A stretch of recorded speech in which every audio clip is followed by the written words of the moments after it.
Welcome, everyone. We have Sai Zhou, who's the founder and CEO of Circucare. He's going to be presenting that in a minute. But before he does that, I want to remind everyone of the following information. PropelX is a funding platform. It's not a broker-dealer. A syndicate, if formed, will be managed by Planck Fund Management Corporation, which is a Nevada-registered venture capital firm. Private investments are highly liquid and risky and not suitable for all investors. Past performance is not indicative of future results. You should speak with your financial advisor, accountant, and/or attorney when evaluating private offerings. Neither PropelX nor Planck Fund Management nor any of its affiliates makes any recommendations or provides advice about investments. The information you will hear today may make forward-looking statements about investments which have not been reviewed by PropelX or Planck Fund Management Corporation. You should not rely on these statements, but should carefully evaluate the offering materials in assessing any private investment opportunity, including the complete set of risk factors. With that, we can get started. Before you do, let me just make sure. I want to give a quick review for our new members as to how the platform works. So, Sai, I'm going to take the screen from you for a minute, and I'm going to give our new members a tour of the PropelX platform. So just give me a minute. Here we are. Okay. So here we go. So for everyone who's new, I'm going to share screens and just walk you through how it works. And you will please pardon all my multiple, all right, your screen is being shared, multiple windows. But here we are. That's PropelX for you. You log in through here, as you hopefully have done already, and you see all the investment opportunities, and Circucare is right here. You can click on the company to see all the details, including the pitch deck, which I is going to be sharing with us today. The company details, I'm sure you've already viewed them, their team, some of the documents, videos, and the recording for this call will also be stored here in case you want to access it later. The terms of the deal and so on. Once you're satisfied, you can pledge interest, put in your investment amount, and then follow instructions from there. It is very much automated. With that, we can get back, and I will hand the screen over to Sai, and please go for it, Sai. Thank you so much.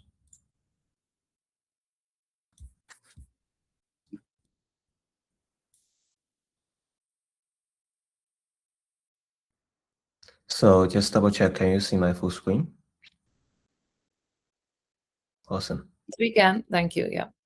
Awesome. So, hi everyone, my name is Sai Zhou, founder and CEO of Circucare. We are automating cardiac imaging with an AI-powered wearable ultrasound device. Cardiovascular disease is the leading cause of death and costs our country over $400 billion every year.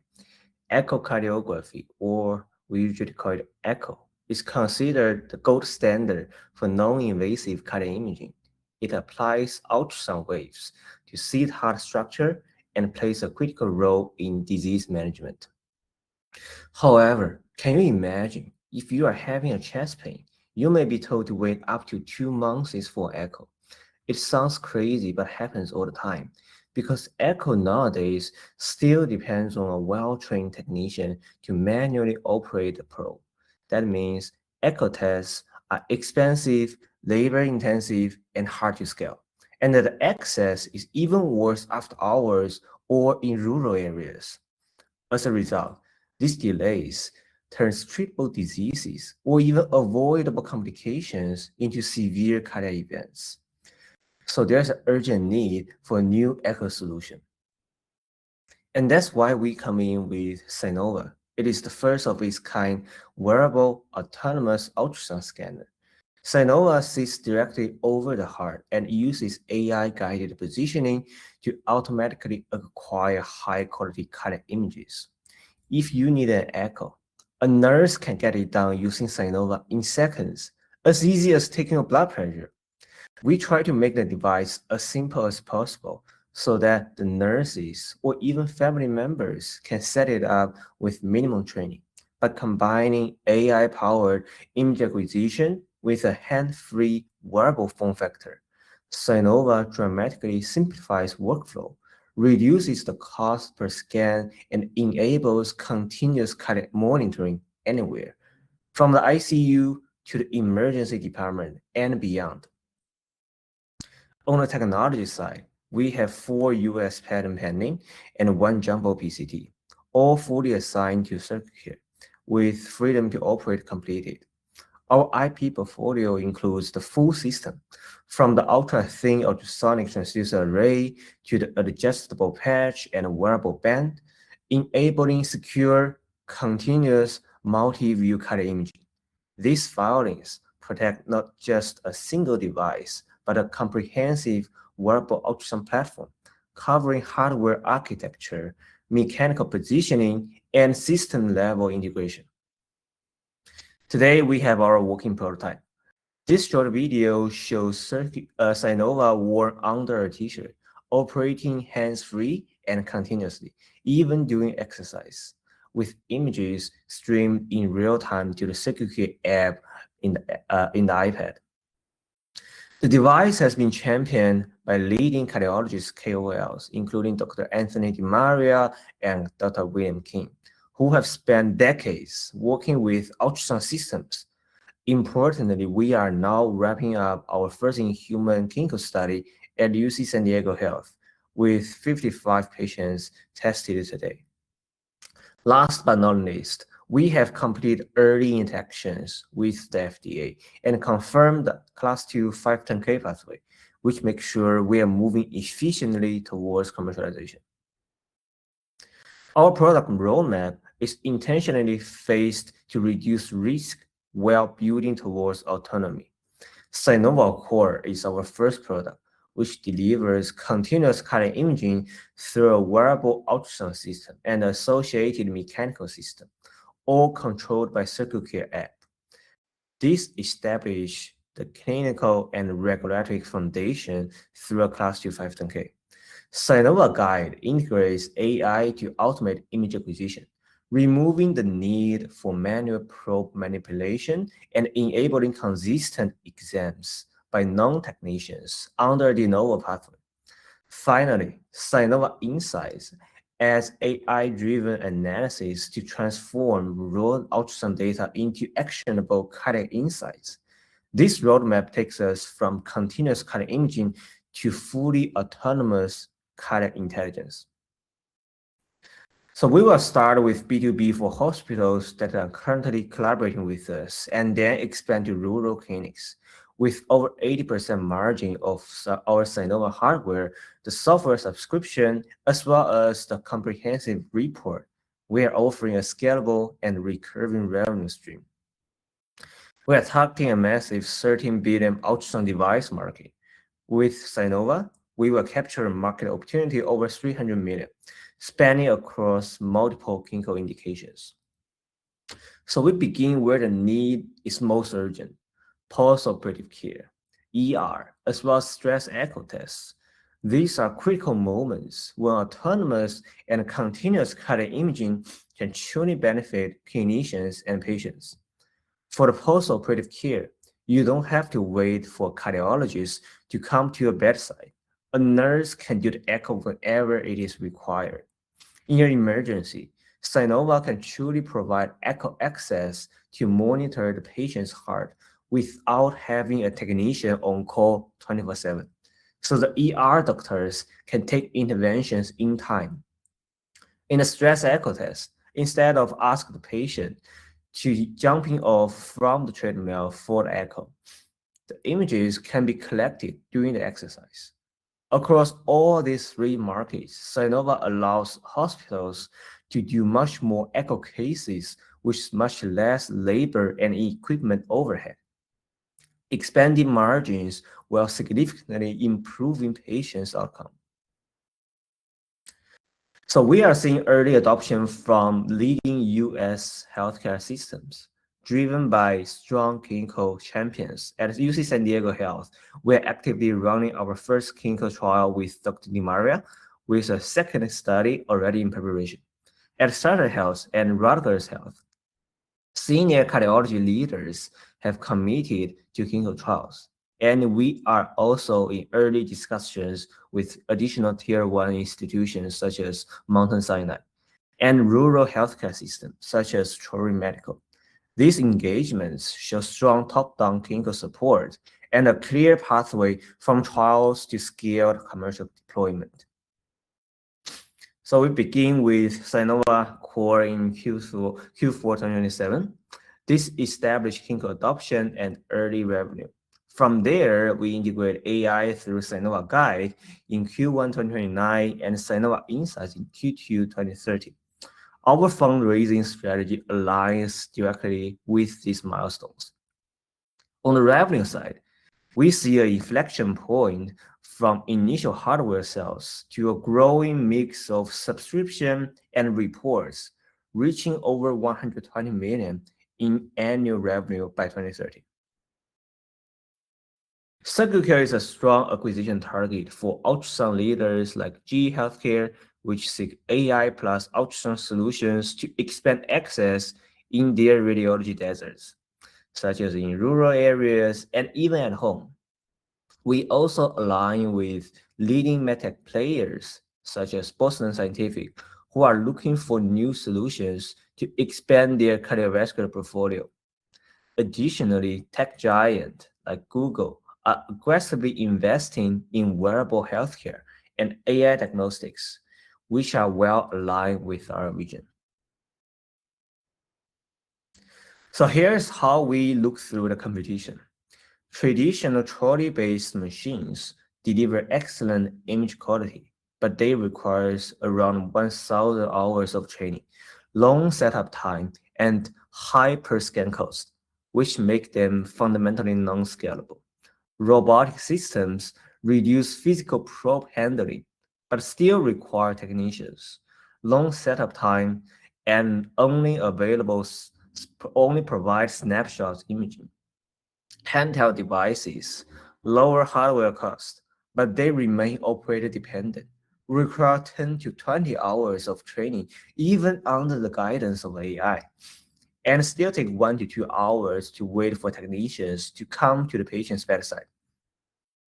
So we start to see ultrasound patch approaches, which are promising for continuous monitoring, but they still require a technician for the placement, are typically within only one fixed view and lack the image quality for comprehensive echocardiography. Circucare is the only solution designed as a wearable modality. With just 1 hour of training, nurses can deploy the device on patients within 5 minutes, deliver continuous monitoring, and reduce the cost per scan to about $20, while maintaining clinical grade resolution comparable to the trolley-based ultrasound system. So we have assembled a mission-driven leadership team of technology inventors, experienced operators, machine learning engineers, as well as finance and product veterans.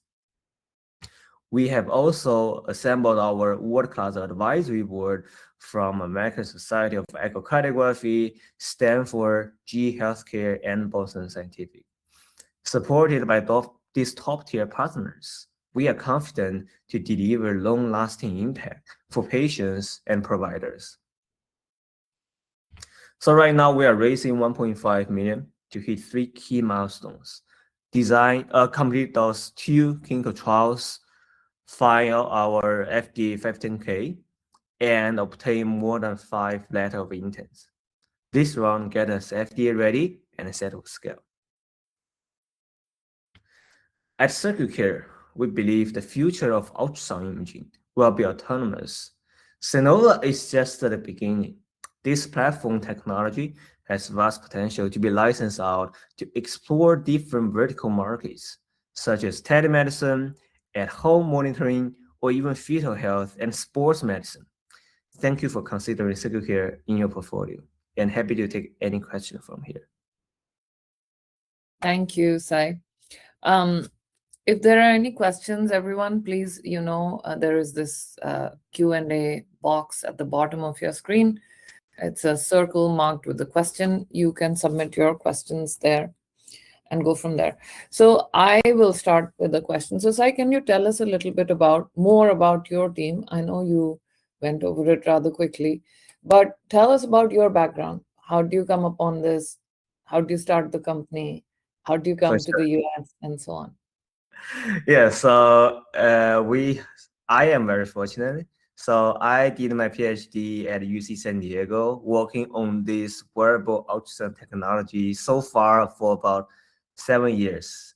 And my major focus during my PhD time is that using this technology or develop this kind of wearable ultrasound device for cardiovascular monitoring.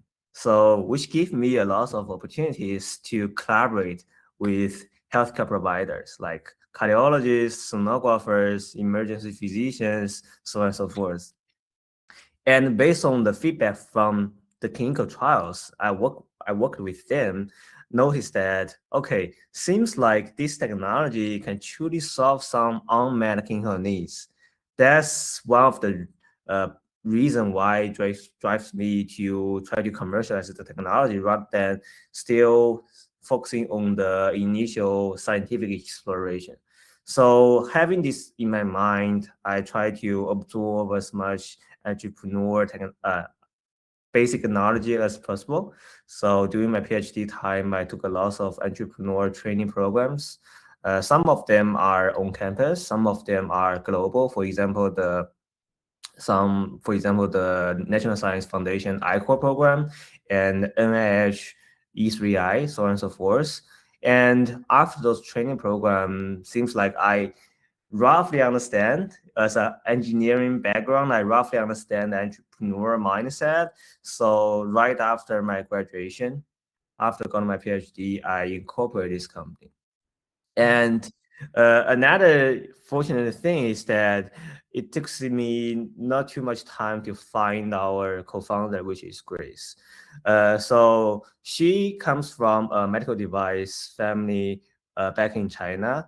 Her family was working on or still working on the disposable medical device in China. And when she was very young, she already got into this field. And the time when we met is at a conference, kind of like a healthcare conference in Colombia. I was trying to present our work, and she got very interested into this. So that's how we met. And later on, we think we are mutually have some mutual interest, and also think this is a potential commercialization idea. So we co-founded this company. And besides me and my co-founder, the rest of our team are all based in San Diego. Oh, right now, Grace is also in San Diego. So those team members, for example, Charles Sell, Michael Schilling, Keenan Jordan, and Junfei Liu. So they all are we met each other at UC San Diego, an incubator or an accelerator at UC San Diego. So UC San Diego has a large ecosystem for entrepreneur to, especially those alumni who also are entrepreneur to explore the collaboration within the San Diego system. And we got a chance to know Charles and Michael over there. And Michael introduced us to Keenan. He's right now our senior quality manager. And Junfei Liu was introduced by Grace from an event. And right now he is our machine learning lead in the company. Got it. And when did you incorporate the company? And when did you Yeah, finish your so PhD? Yeah, so I finished my PhD in August 2024, and I incorporated the company in October 2024. So it's about one and a half months after my graduation. Fantastic. So you've been working on this for 2 years. I mean, what I wanted to wanted to bring forth is that this is something you've been working on for 7 years, and the company itself has been there for 2 years, which is great. Thank you.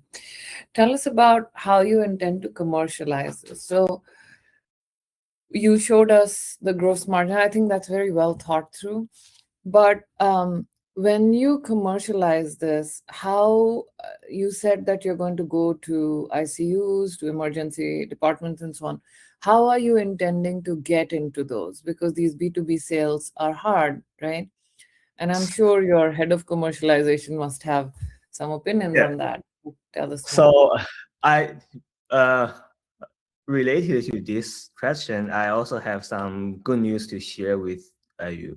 So first of all, to get into this B2B sales, we do need lots of champions inside the clinical system who Okay. gonna support our journey to get into the market. So those are some point of contacts from different institutions who already get in touch with us and also has a lot of interest. Some of them even agreed for the clinical trial because for to get into those institutions or to have a purchase order, majority of them or almost all of them want to try the device first. And the clinical study is always the first step to open up the market for each institutions. And besides those point of contact, we are also heavily engaging with one society called American Society of Echocardiography. So this society is I guess, the world's largest society specifically for echocardiography, which is well aligned with our product. And this society not only have tons of KOLs, but also have a lot of relationship between the different hospitals or different medical institutions, not only for urban hospitals, but also for rural hospitals. And they also have 2Cs on the CMS meeting, which means they also controlling the reimbursement part for the echocardiography.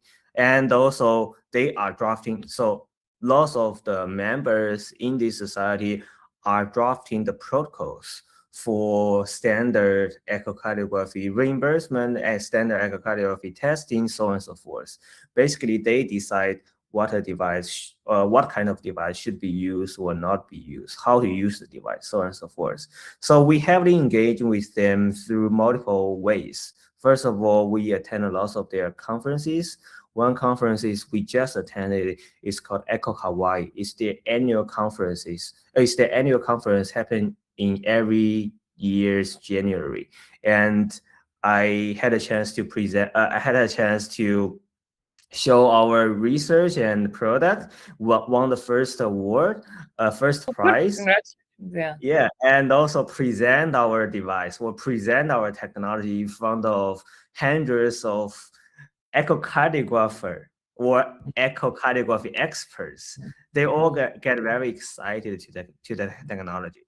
And besides that, American Society of Echocardiography also running their accelerator program. They Oh, are trying to engage in early with those promising early stage startups to help them, just like help them like Circucare to commercialize, and they can help us connect with the basically help us go pursue the go to market, connect to the KOLs, get into the institutions, run the trials, and get the support, get the champion, so on and so forth. so And how far are we from a clinical trial in terms of timeline? so let me go back here. So right now we are wrapping up our ongoing first in human trial. And wrapping up means we have already collected enough patients' data, and those sonographers and the clinicians are labeling and analyzing the data right now. Hopefully, we can get the device, get the first clinical trial done by the end of this month or the next month, or early next month, and we will prepare a manuscript to submit. And this first clinical trial is trying to validate the imaging performance of our ultrasound system. And the upcoming clinical trial, which we are preparing right now, we just submitted the protocol for review at the UC San Diego Health. So hopefully we can get some feedback in 1 month. And the second clinical trial is trying to validate the mechanical system I mentioned in the product roadmap. Basically, to automate the image acquisition, we not only need to design a small form factor ultrasound system, we also need a mechanical system to move the transducer, to move, rotate, and tailor the transducer. And this mechanical system will be ready by the end of next month. So hopefully once the mechanical system ready, we can start to test the device at UC San Diego Health. And the goal is to collect about 200 patients data. This is a little bit larger group of patients, and the patients category is varied, contain not only like thin male patients, but also some obese female patients, which is also considered the most challenging patient group for echocardiography because a lot of So, fat. right. So, question here is, I want people to understand what the mechanical system does. Is it positions your device accurately over the heart, right? Yes. Without the mechanical system, is it possible to launch this, just kind of manually positioning it, or is it not useful? Yeah, so basically the point or the grand challenge right now is that people need training to use the ultrasound device. Okay. And without mechanical system, we still can ask the experts, like the technicians, to use the device. And in that case, the major or feature or the major value for the device would be more on continuous monitoring. Like, for example, you put a device on a fixed location, you can continuously monitor the target. But the issue would be whenever the target moves, then you are like you have some mean, offset. so what we are saying is it is no different. So we need the mechanical system for it to be an advancement on the current echocardiography. Because right now, if we don't have the mechanical system, it becomes very similar to what exists today. Is that correct? That's Right? true.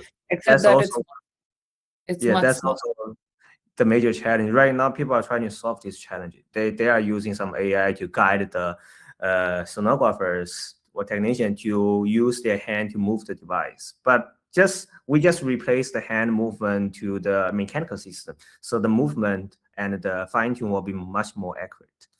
So could you show us that video of the mechanical device? Because you have one which you showed to me. I want to make sure our audience sees it too. Yes, give me 1 second. Let me bring it to this camera. So for the benefit of the audience, the whole point is um, that this device automatically locates itself on the chest for the best image acquisition, and that is the whole point of it. And that's where the AI comes into play, where it is moving the device around to position it the best place over the chest, and that's where you stop needing really trained technicians, and the device can do the job itself. And when they get this, when Circucare gets this through the FDA approval, basically FDA is going to approve the idea that an automated device is able to do the whole job rather than having to have a technician.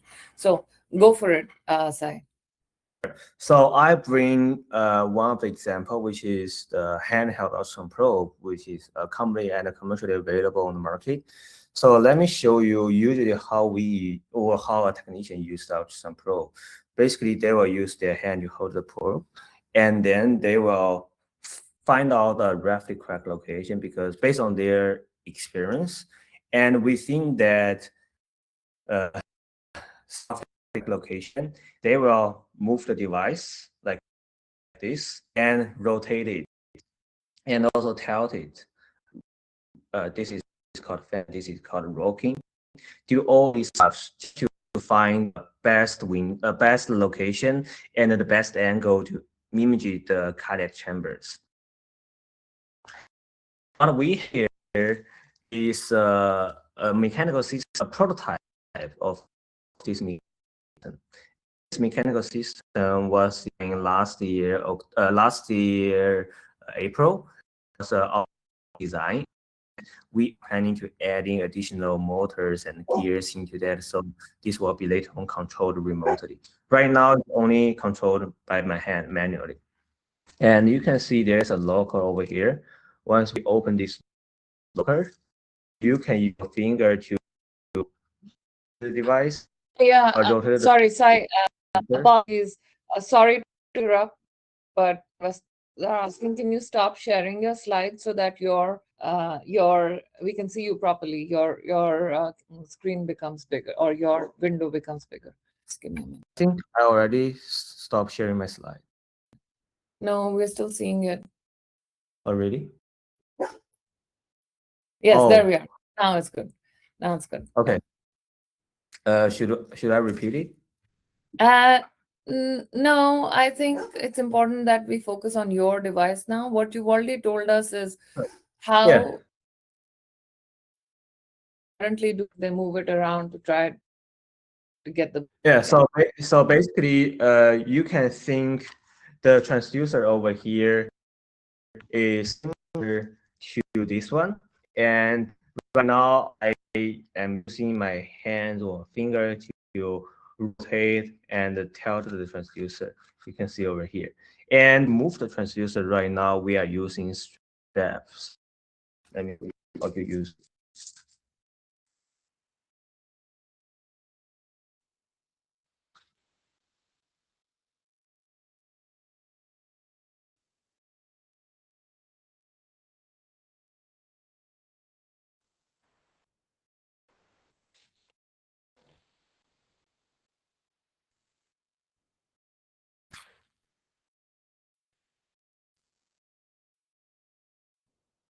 So right now we have designed a three-strap system. So with the locker here, and you can fix the transducer on a certain location. And once you want to fine-tune the transducer's angle and you can just rotate it, tilt it, just like that. And when done with certain view, you want to change to another view, you just need to change the straps. For example, right now I'm changing the transducer position from the external to the apical like this. There you go. And if you want to move it, you just do the same thing, change the lens. And you can move the user from the apical view to subcostal view. And we do have associated ultrasound module. This will be later on integrated inside the entire system. So this is ultrasound module we have right now. So the size is about 6 centimeter by 4 centimeter by 1.5 centimeter. And the associated transducer design does this. So it is an ultra thin transducer. This is the one, just the same one I showed you within the mechanical system. So the whole point is that we have this kind of prototype without any motors, gears inside. But right now, we are finalizing the design with the second version. And the second version gonna have all this stuff, so the movements and rotation can be controlled remotely by an app. right. So in other words, you won't have to manually move the straps, but the device can move itself, right? So ultimately that's the idea. And the reason I thought this was interesting was we are in need for technicians to acquire an image.